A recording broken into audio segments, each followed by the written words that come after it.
best चल तारी करत रेस्ट रेस्ट भौजी के कांवर बेस्ट बेस्ट चल तारी करत रेस्ट रेस्ट भौजी के कांवर बेस्ट बेस्ट चल तारी करत रेस्ट रेस्ट सावन के आइल सुमारी चाहिए के बाबा दुआरी जल ढारी सबसे अगाड़ी जाए के बाबा दुआरी जल ढारी सबसे अगाड़ी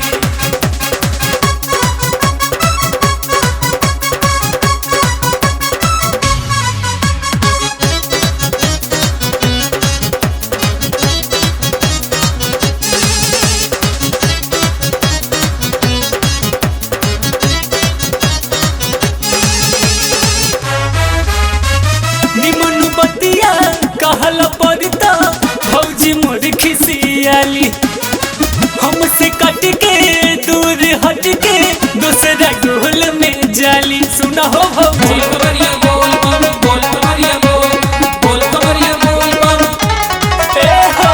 निमन बतिया कहल पड़ता भौजी मोर खिसियाली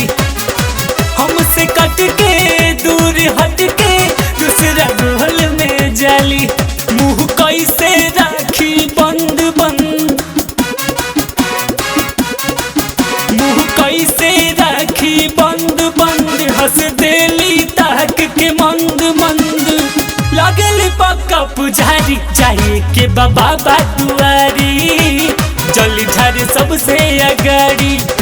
जाए के बाबा दुआरी जल ढार सबसे अगाड़ी तहरा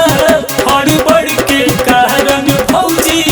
जानो तानी भोले बाबा के महिमा हम मानो तानी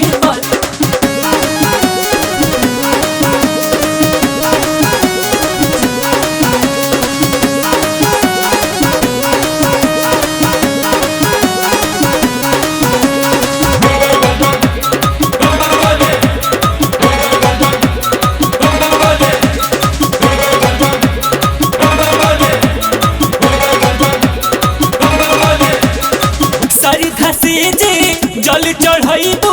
सपना पूरा हो जाई हमहू चाचा भैया पापा तू कहबू माई ए भौजी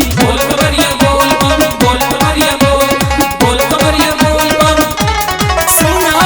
श्रद्धा से जे जल चढ़ाइबू सपना पूरा हो जाई हमहू चाचा भैया पापा तू कहबू माई आज भूल के सारा गम में गम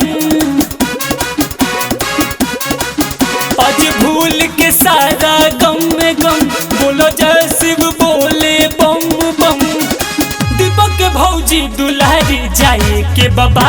दुआरी जल ढार सबसे अगाड़ी जाए के भोला दुआरी जल ढार सबसे अगाड़ी भौजी के कांवर बेस्ट बेस्ट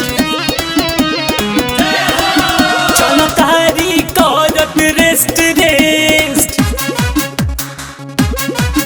भौजी के कांवर बेस्ट बेस्ट चल तारी करत रेस्ट रेस्ट भौजी के कांवर बेस्ट बेस्ट चल तारी करत रेस्ट रेस्ट सावन के आइल सोमारी जाए के बाबा दुआरी जल ढारे सबसे अगाड़ी